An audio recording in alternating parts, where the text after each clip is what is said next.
Welcome, everyone. Thank you for joining us. My name is Sarah Brewer, and I co-direct our training, education, and mentorship program at Accords. I want to welcome you all today for our inaugural Accords Grand Rounds. Over the last couple of years, we've had some changes to our educational programming, including integrating our education work with our training and mentorship programs under the new team core. And in reflecting our successes and our future direction, we really identified a key and ongoing need to share the stories of our Accords investigators with each other and with the world, and to continue to explore new and innovative spaces where we are continuing to grow in the health services research space. And so we are really excited to launch our Accords Grand Rounds. And use this as a space to highlight and share the methods, the tools, and importantly, the impacts of the health services work happening on our campus and nationally. So thank you for joining us. Each quarter, we will feature an investigator either from our own campus or from our broader national community of health services researchers. We'll share lunch, we'll discuss important research methods, and as we continue to grow this, we expect you'll see more external guests joining us for our Grand Rounds as well. For those of you who might not be familiar with Accords, I want to share a little bit about who we are and what we do. We are supported by the University of Colorado School of Medicine and Children's Hospital Colorado, and we're something of a unique one-stop shop for pragmatic research, where we provide various types of services and supports for grants, for projects, and for investigators who are growing their area of research. You can see some of the key areas that we provide support here.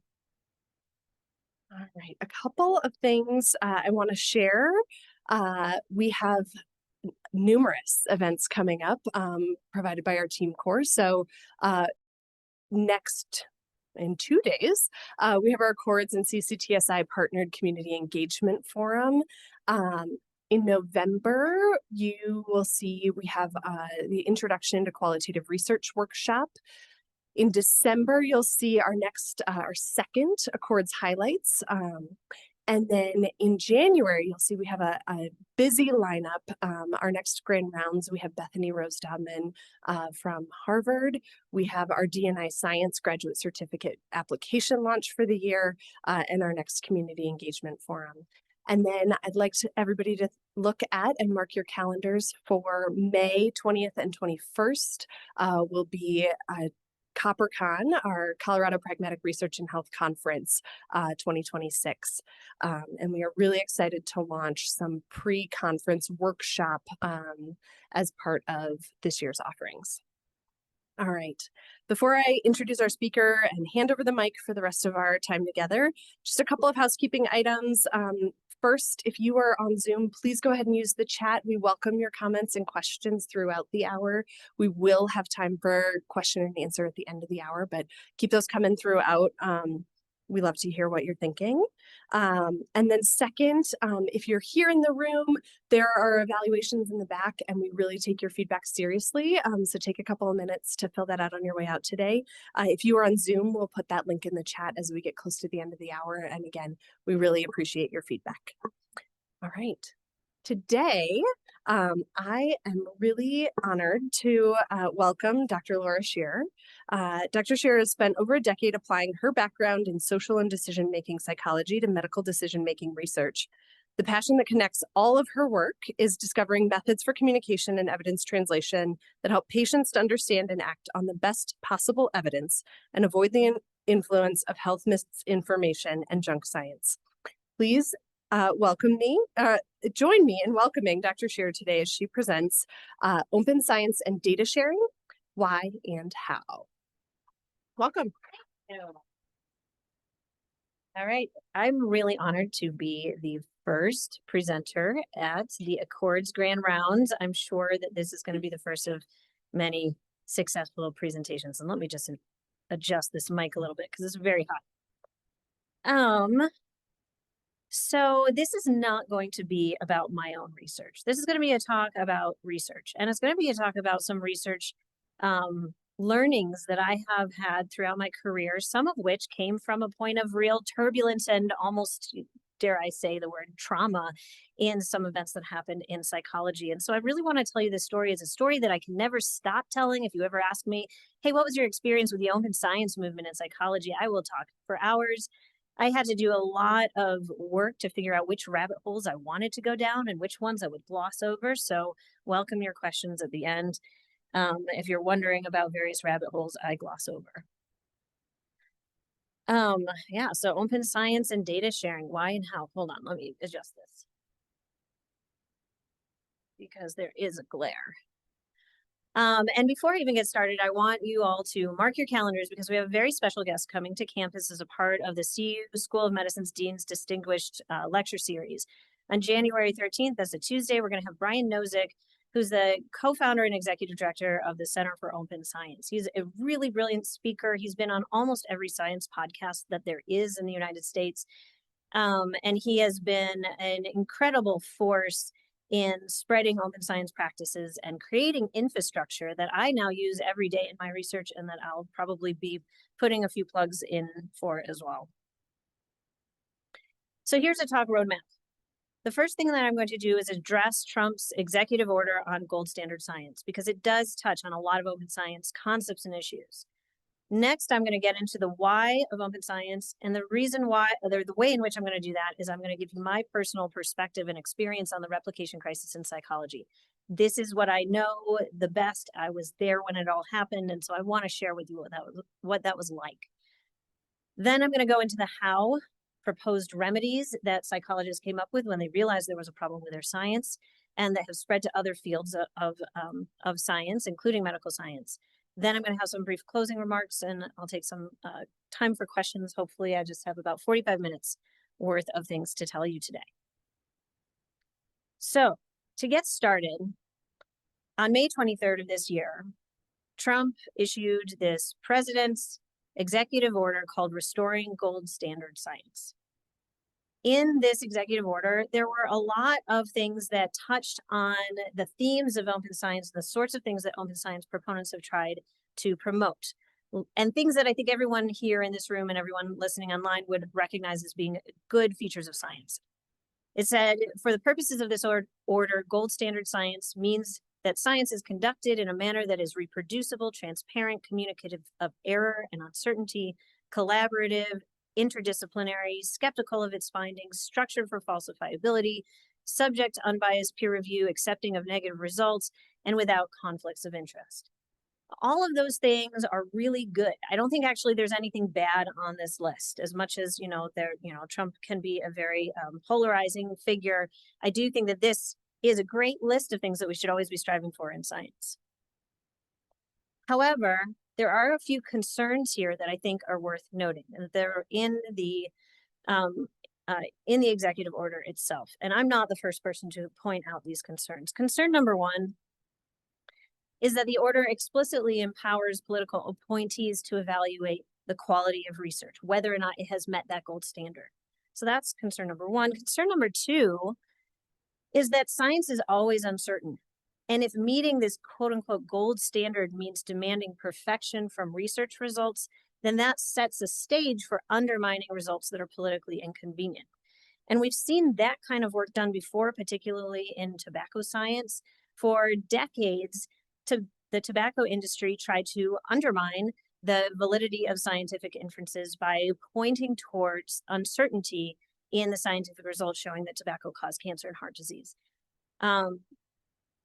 So it's capitalizing on that underlying and explicit and sort of baked in uncertainty in science in order to undermine the scientific findings that we don't necessarily like or that they don't necessarily like, and maybe gloss over those uncertainties and imperfections in the research findings that are more politically convenient. So that's really the concern in this executive order, even though it touches on many of those open science issues and practices that we think are good.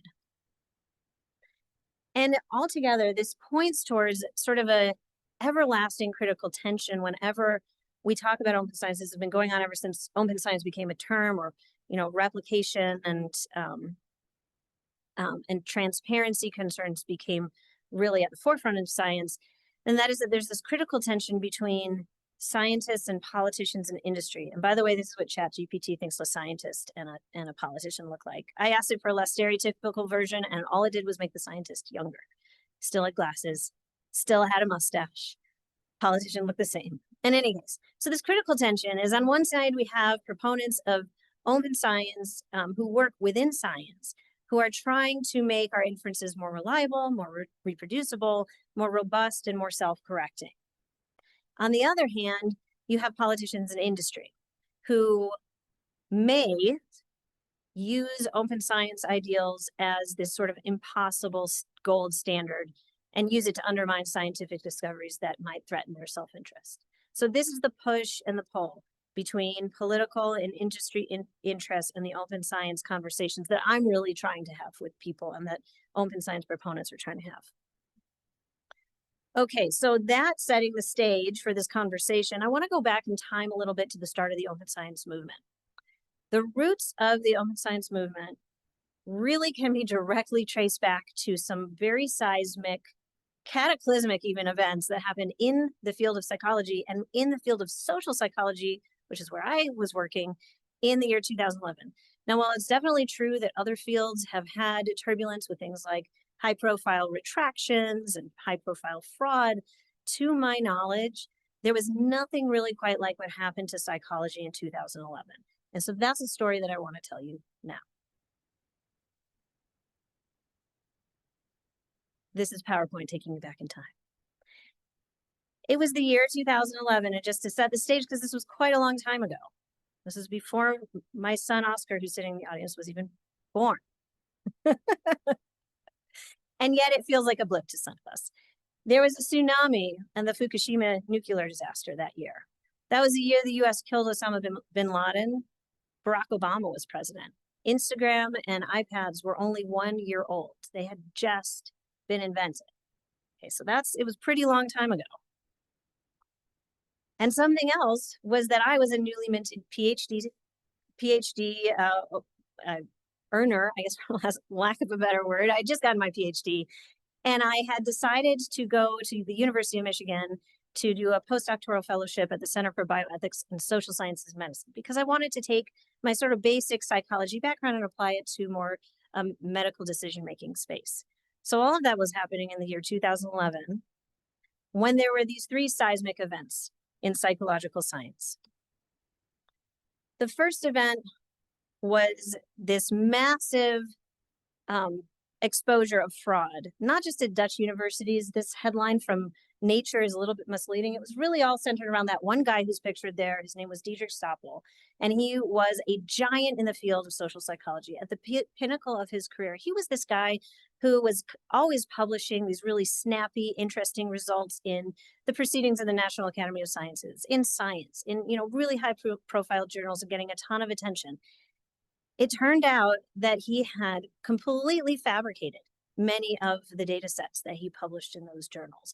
Quite literally, his graduate students would give him stacks of paper surveys. He would put them in the trunk of his car, dispose of them, make up data sets, and return those data sets back to their students, having said, yes, I had people go out into the field and collect data. The complete fraudster. It rocked us. We were just completely floored that this person, who of course seemed like a really nice and honest person, would have done this.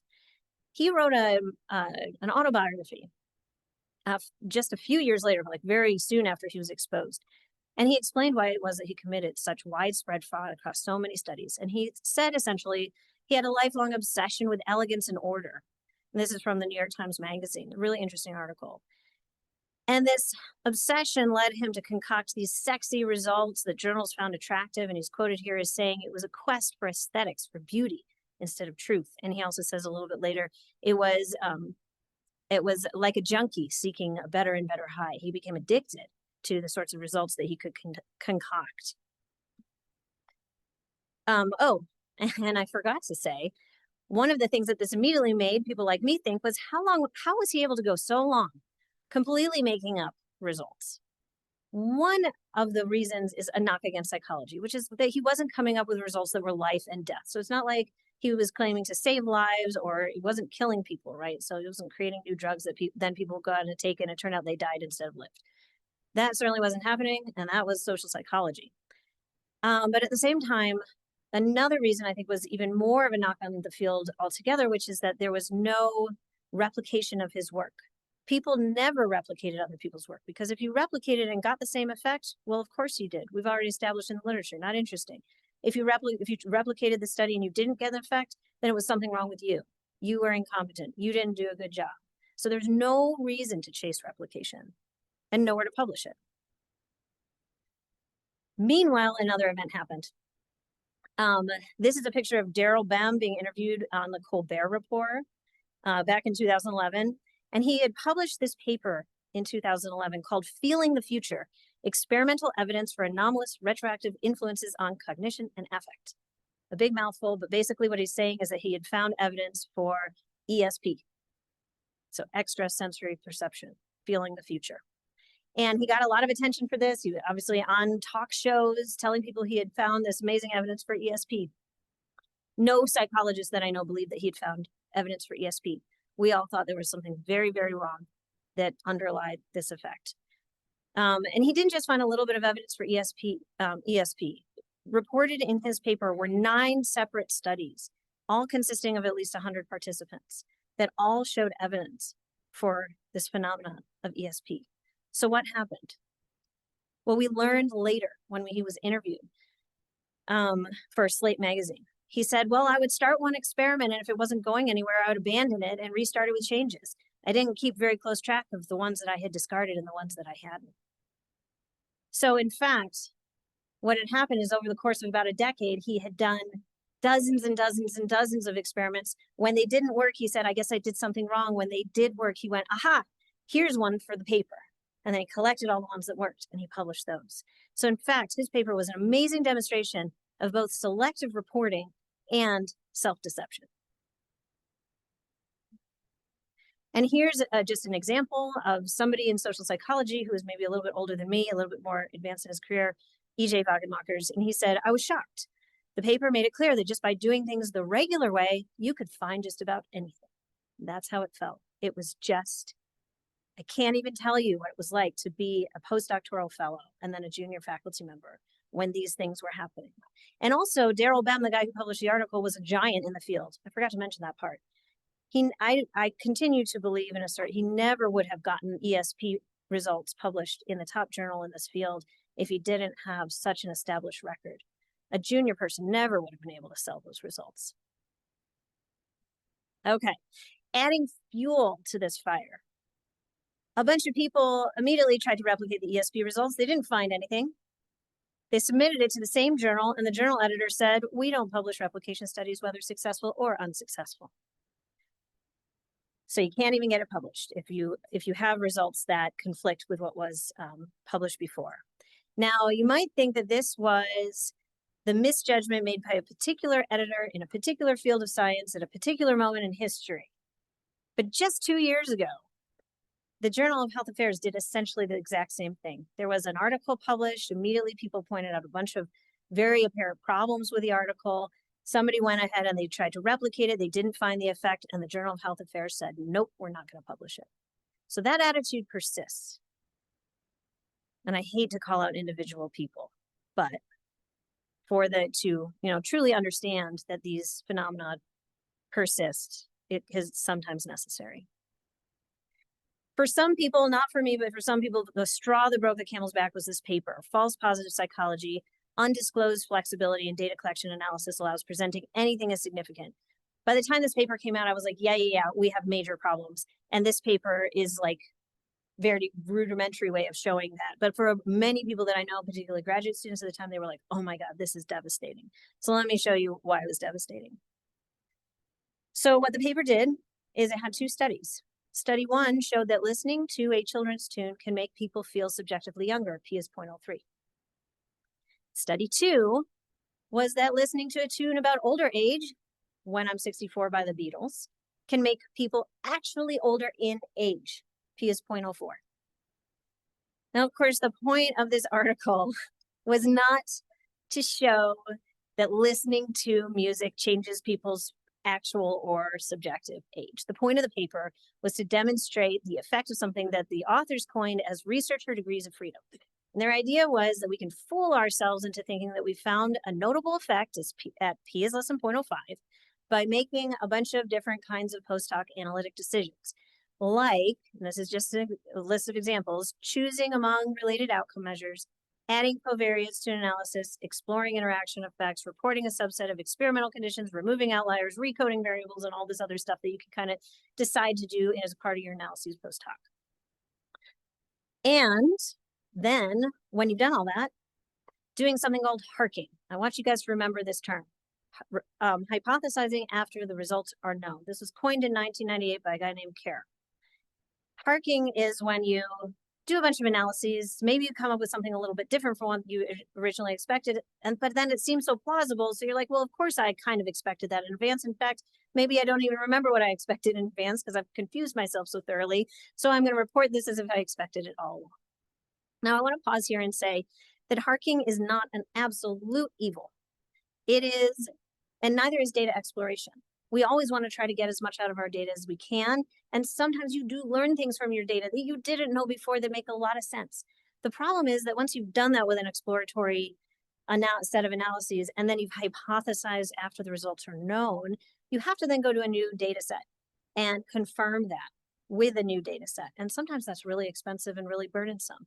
But the probability of coming up with a statistically significant result out of a large data set with a lot of variables is about 100% if you do all of the possible comparisons and analyses and associations. So you have to just, and we all know that, we have to correct for multiple comparisons, but feels it's a little bit different, right?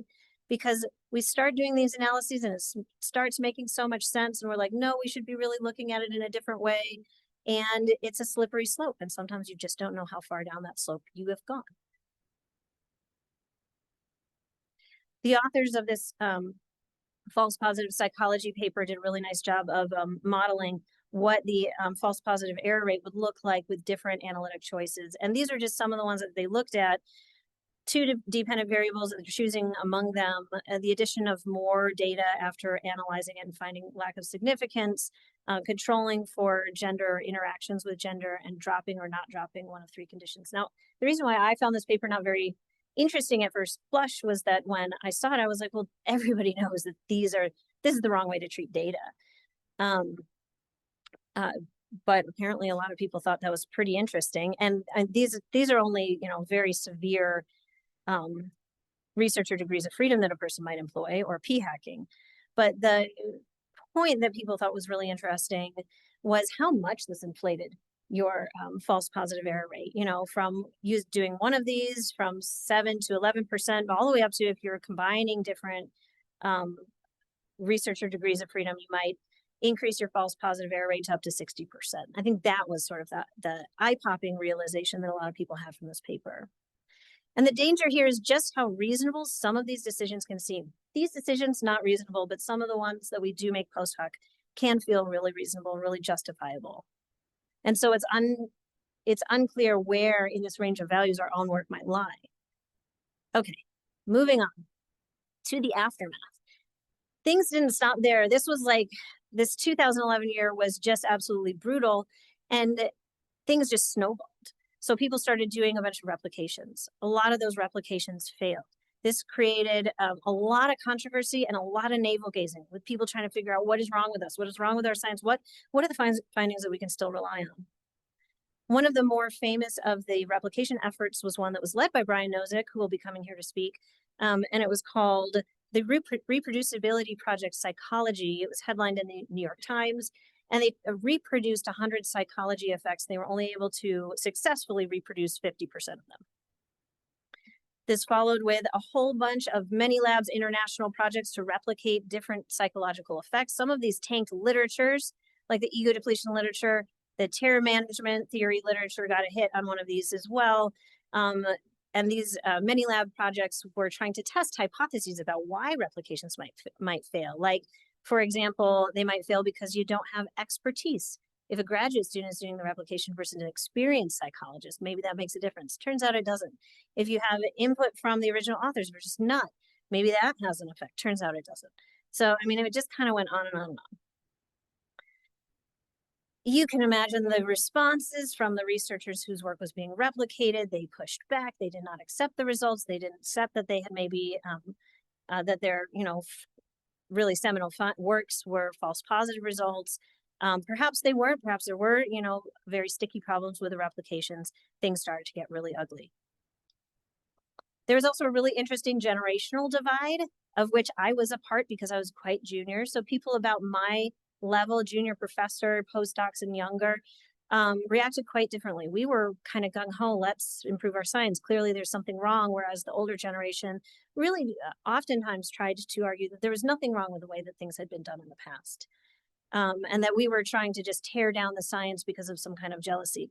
But also this generational divide, I think was driven by, at least this is my perception, a feeling that when we were in graduate school, we had read this astonishing literature. We had gotten so excited about psychology. And the first thing we wanted to do as like our first year project in graduate school was to replicate and extend some famous finding.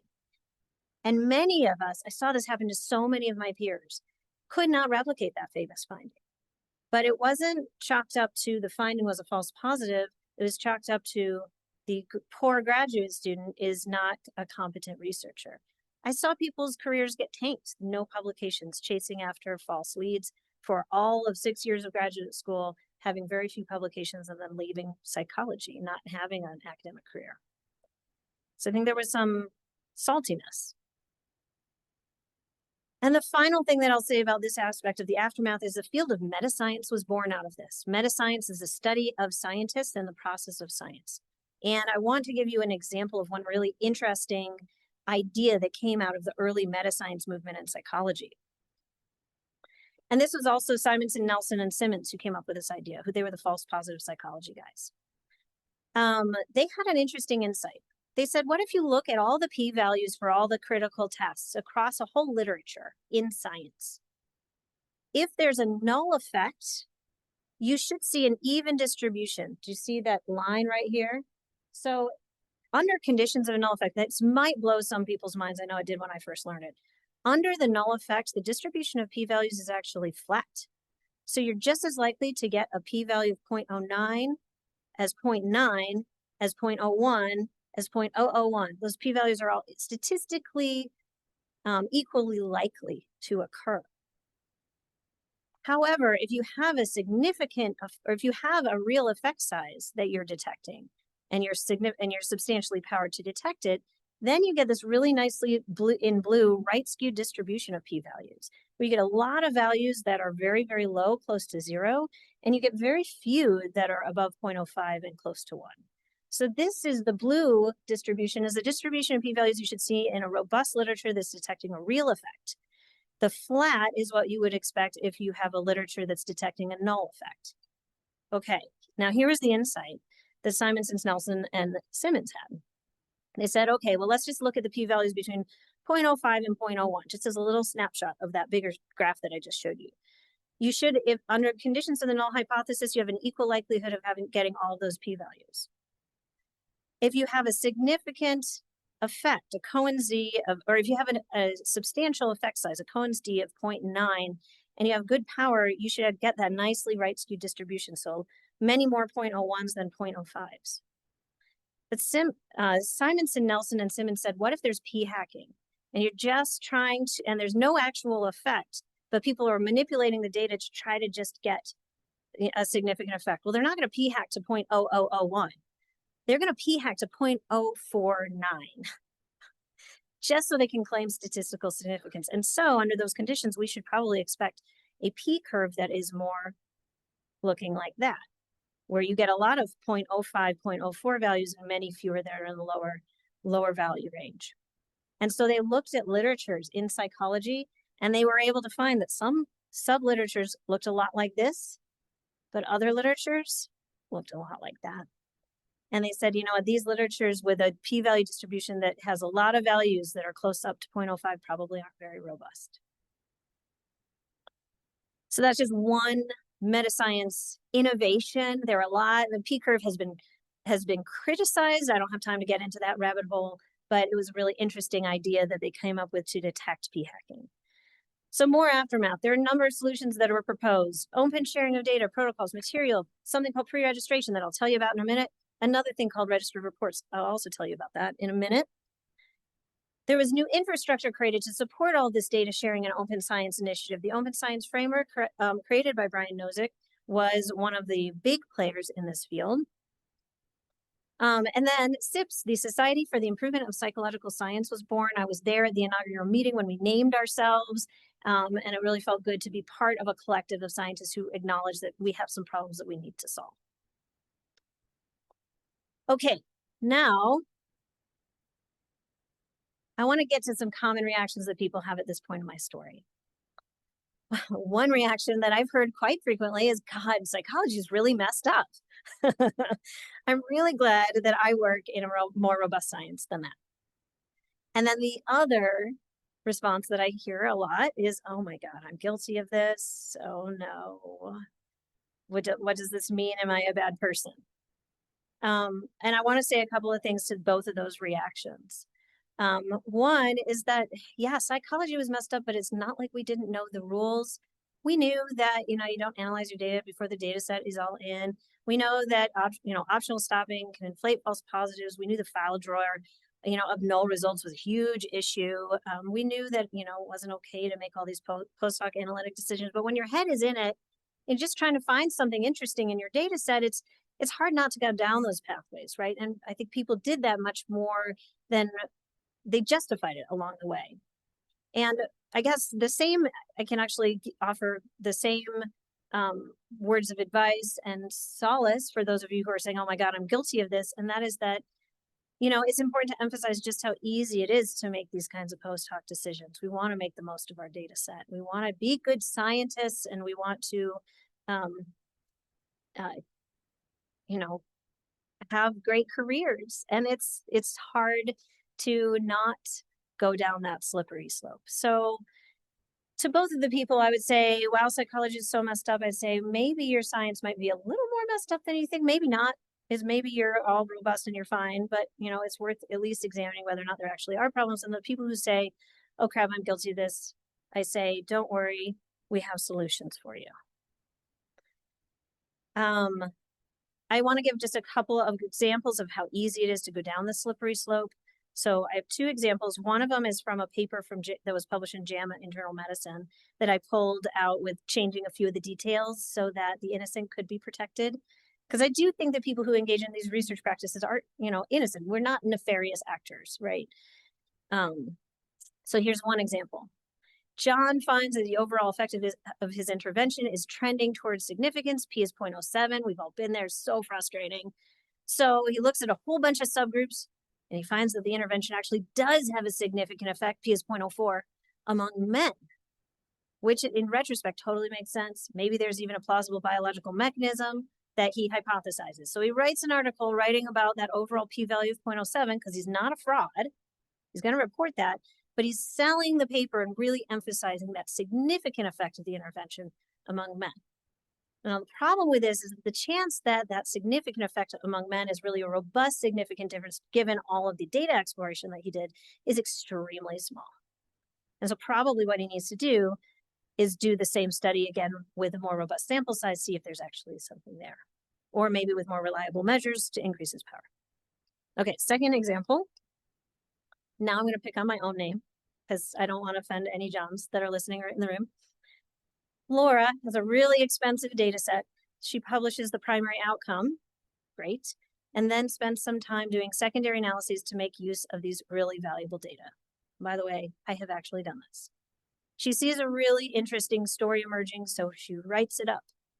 In the article, she states a hypothesis and then shows support for it without mentioning the hypothesis was developed after the results are known.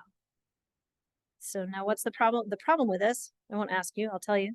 The problem with this is that probably the results has a greatly inflated false positive error rate because she explored the data, right?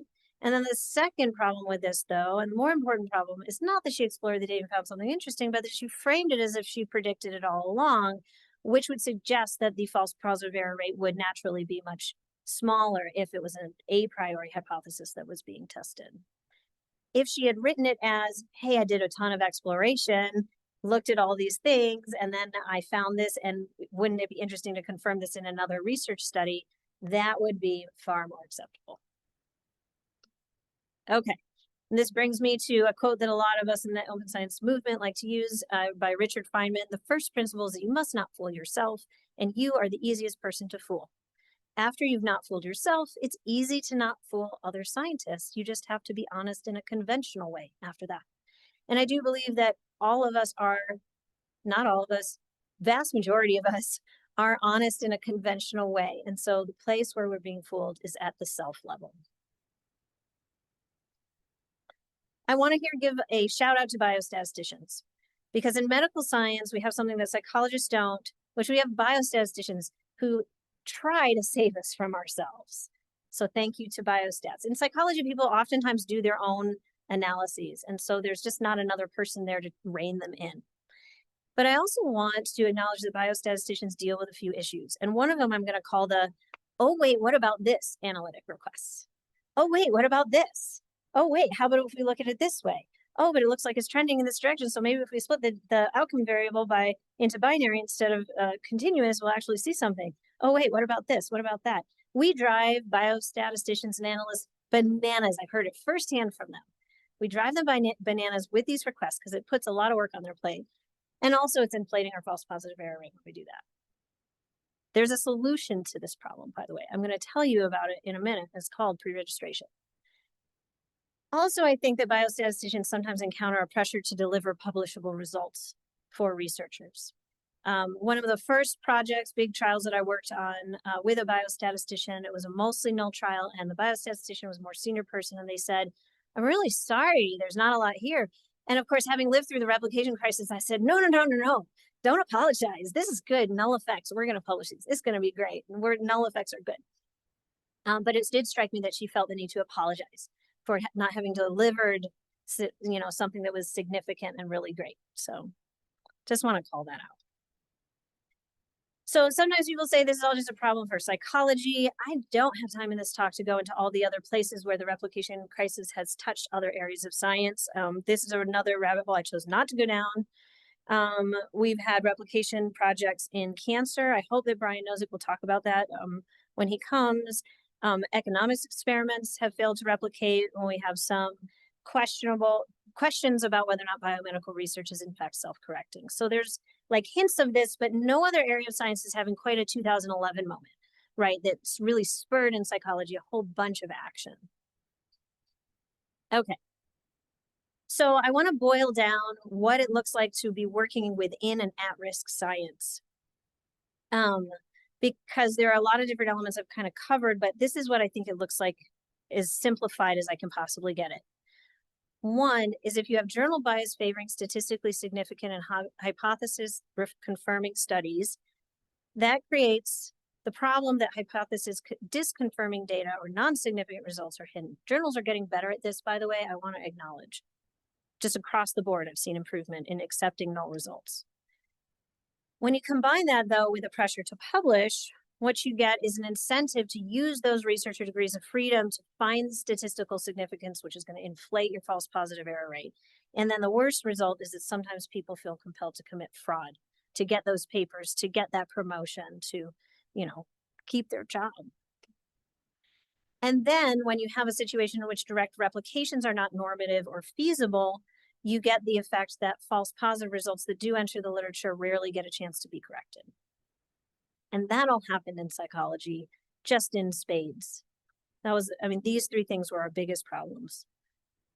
All right, I'm going to have a change in color scheme because now I am going to transition to showing you how to do science better, how to create more robust scientific inferences using some of the open science practices that came out of the psychology replication crisis. I've covered a number of threats to science. We have fraud, p-hacking. I hope you know that's like data dredging, data mining. That's our word for it, p-hacking, harking. And now you know that means hypothesizing after the results are known. Publication bias and lack of direct replication. So what are some solutions? The first one that we're all going to be most familiar with is clinicaltrials.gov. So I do want to acknowledge the benefit that clinicaltrials.gov has offered over the course of the last 20 years or so. Clinicaltrials.gov was created to address two major problems. One was that patients couldn't find trials to join. It's not really an open science robustness question, but it is important that patients are able to find trials when they're sick. The second was publication bias. We knew a lot of null results were being hidden from the literature, were not getting published. And I do want to acknowledge that there's evidence that clinical trials did improve publication of null results. So, for example, Kaplan and Irvin published in 2015, it's a 10-year-old paper now, that the proportion of trials reporting null effects from NHLBI studies increased from 43% to 92% after registration became required.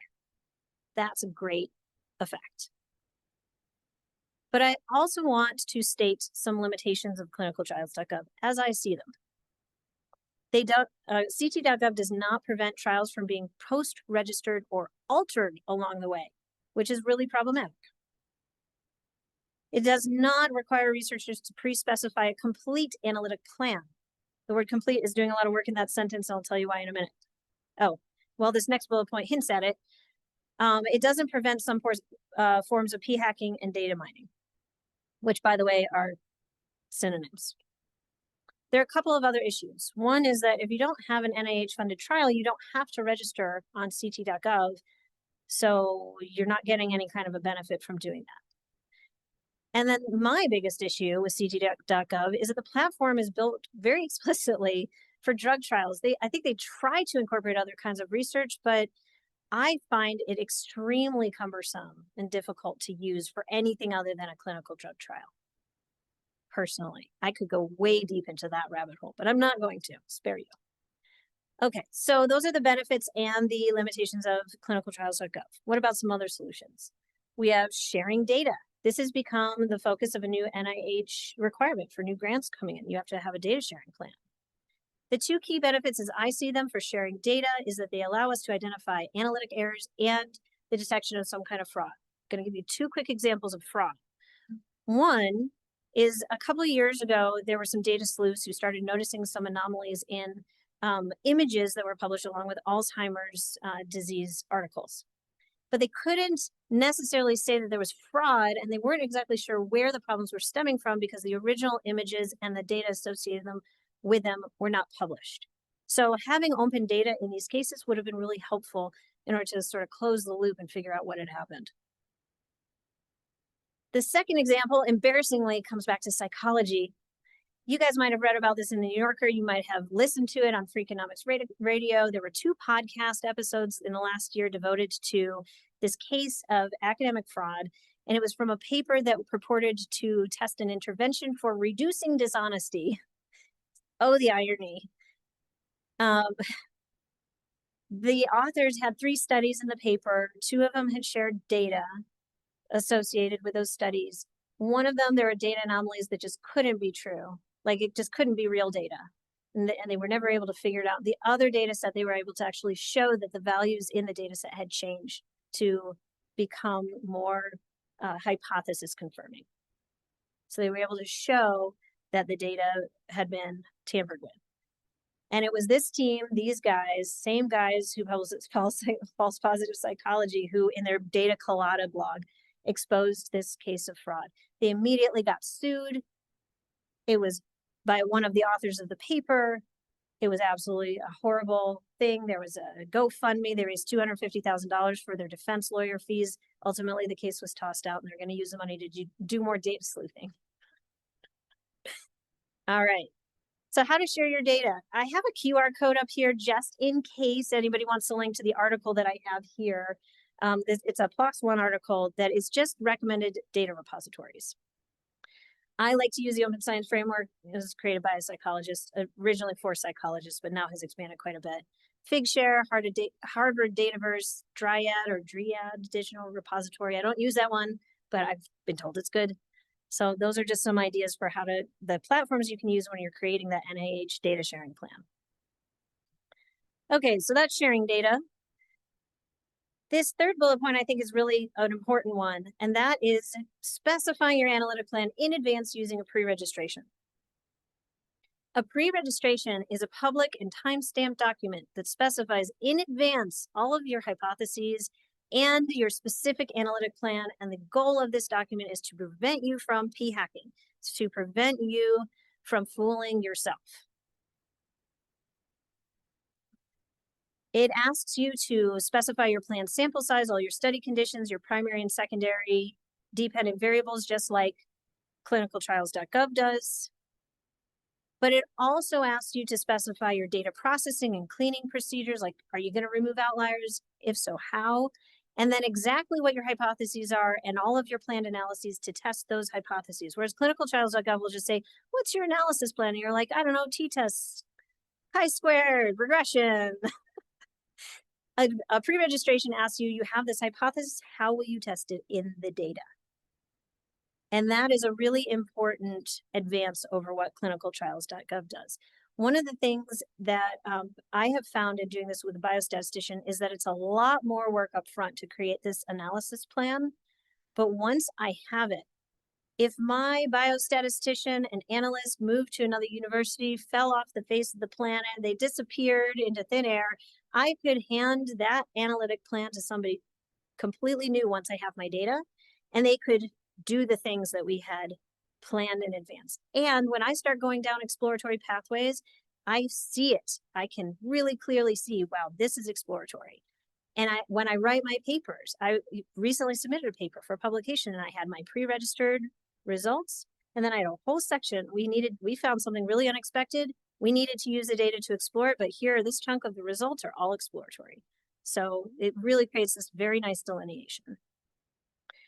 A good pre-registration can also allow you to document the changes to plans, because those do happen, and then your rationale, like the distribution of your outcome measure is actually totally wonky and different from your expectations, so you need to come up with a different way of analyzing it, right? Like that might happen, and 1,000 other things might happen along the way.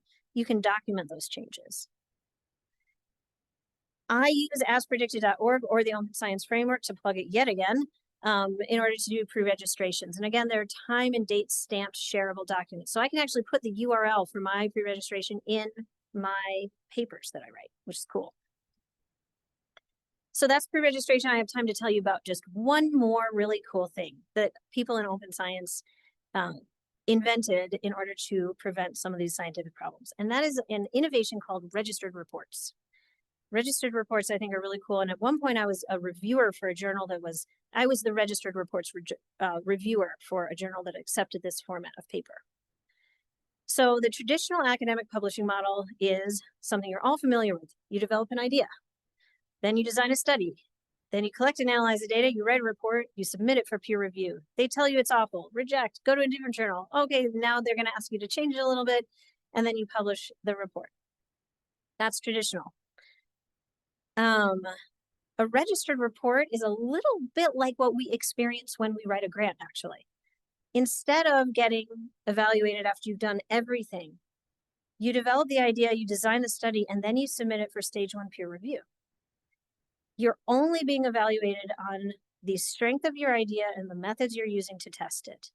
You cannot be evaluated by the flashiness of your findings or their statistical significance, because your findings don't exist yet. Very much like submitting a grant, actually, because you've designed this whole study and they're evaluating the idea, right? Then you go out and you collect and analyze the data. Oh, and I should say the stage 1 peer review, if they accept it, they have to publish it so long as you do what you said you were going to do and the discussion is like reasonable. So then you collect, analyze the data, you write the report, you submit it. The journal assesses whether you did what you said we were going to do. They assess whether your framing of the results is reasonable, and then they accept it and you publish it.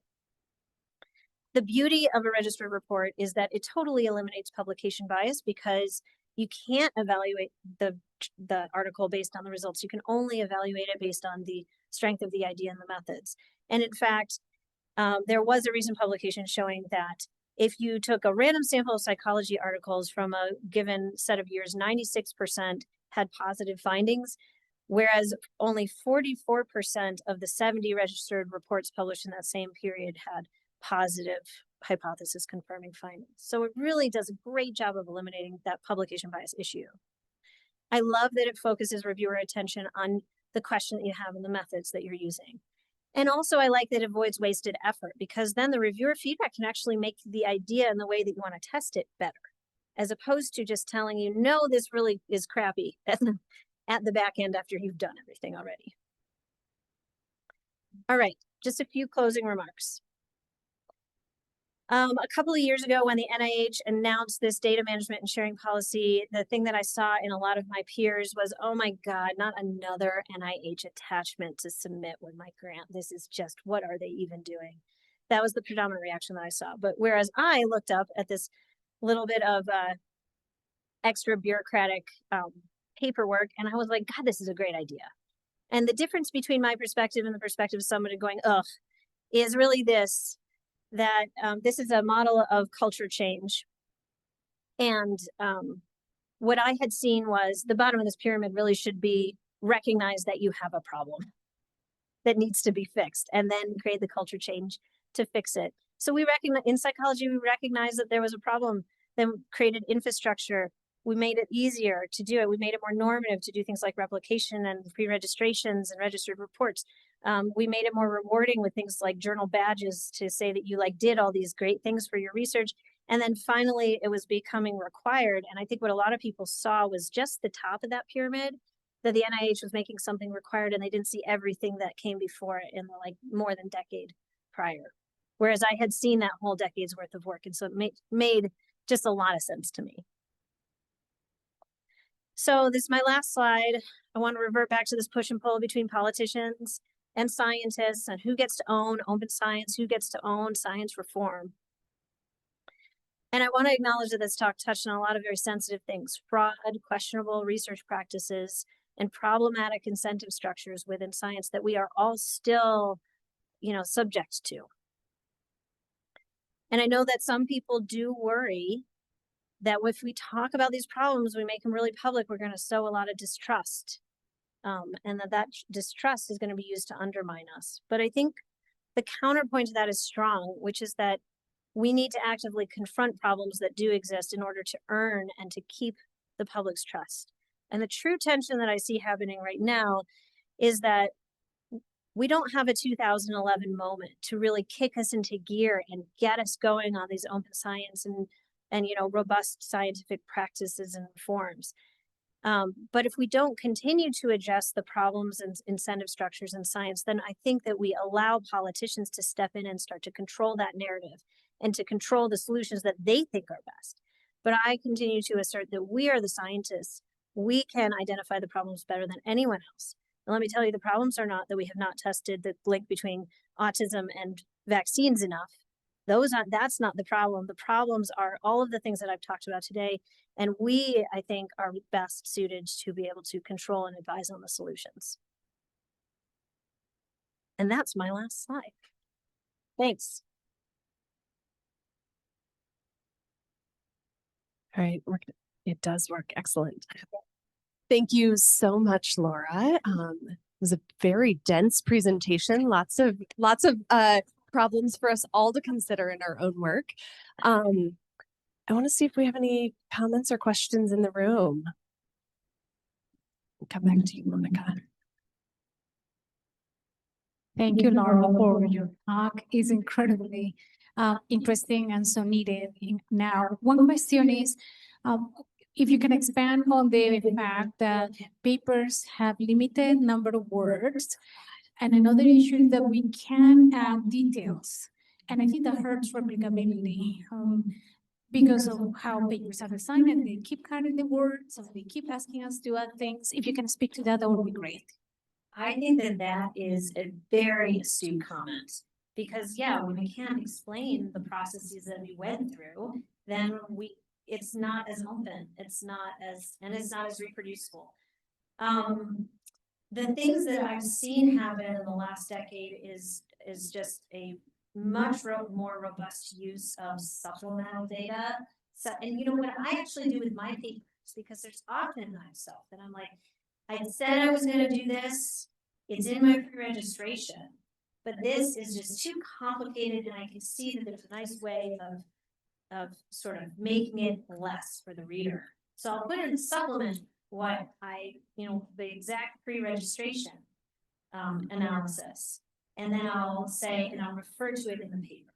So I think a consistent and robust use of that supplement one way, but not all journals allow that either. So I think there are real limitations there, and I think that that's a really important thing to just think about and figure out how we can do better. Well, and even what you mentioned as you were going through of referencing and putting the link to your pre-registration in your Yeah. method section, right? Yeah. So another opportunity to point back to a much longer and more detailed document. Yes, exactly. Yeah, I also put links to my data and my surveys that I host online in my papers. So yeah, it's just a way of creating that paper trail so that people can confirm everything that you've done. We have a question online Great. about the role of data safety monitoring boards in some of the things that you're talking about and whether and how they might participate in especially the analytic plan, and should it be a role of some of our other checks and balances Yeah. to participate in holding our research teams accountable to the plans that they've put in place? It's a really good question. And let me just preface my answer by saying that any open science practice does have to balance the administrative burden with the benefit that it's going to provide. I think that there might be a role for DSMBs to evaluate analytic plans. Whether or not people on DSMBs are oftentimes they're looking for, patient harm, protocol violations, unanticipated problems with a study, and that's really their focus. If they have an analyst or a biostatistician on the DSMB, they might have the expertise to evaluate an extensive pre-registration for the study. So that might be a place where that could happen. Whether or not it's needed, though, I think that, is it going to provide a lot of benefit?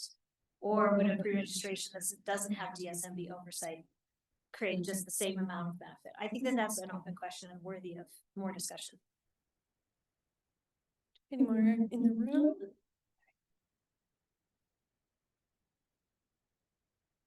Thank you so much. That was very enlightening. Probably a loaded question, but what do you think is the fundamental reason for the challenge with reproducing a study? Is it just the methodology that are not well designed, the metrics? Is it the context that are different?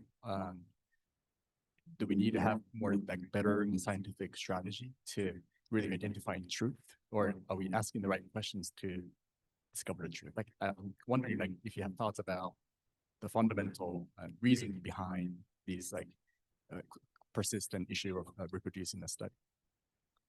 You have just pointed my brain towards 3 rabbit holes that I chose not to go down in the context of this talk. And that's really good. So a great question. So there's 2 issues. One is, can we reproduce the study? Was it reported with enough fidelity from the beginning to be able to do it again?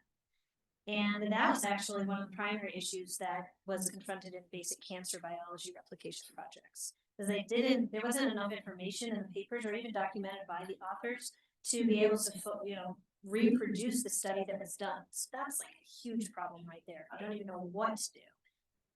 4 studies that were reported with enough fidelity to reproduce them exactly. Psychology dealt with the issue that you pointed to, which is context, right? If the context has changed, maybe the stimulant materials mean something different to people. Or maybe the original study was done in America and even in England, where the study is being replicated, the stimulus materials mean something different to people. So you would maybe not be able to replicate the effect. This is all a part of the I told you there was a lot of controversy around these replications, huge literature on those controversies, and a giant rabbit hole that I just topped right over to avoid talking about all of those complexities. But there are a lot of really interesting ideas there. And one of the things that I oftentimes reverted back to when I saw some of the original authors and their arguments for, contextual sensitivity of the stimulus materials or maybe the effect itself. In psychology, we do all these studies and we do all these studies and we think to ourselves, well, then we're finding out something basic about humanity. So if your effects aren't generalizable, then you're not saying something generalizable about humanity, right? You're not making a broad-based human claim, a claim about humanity. So that sort of undercuts the finding from the get-go.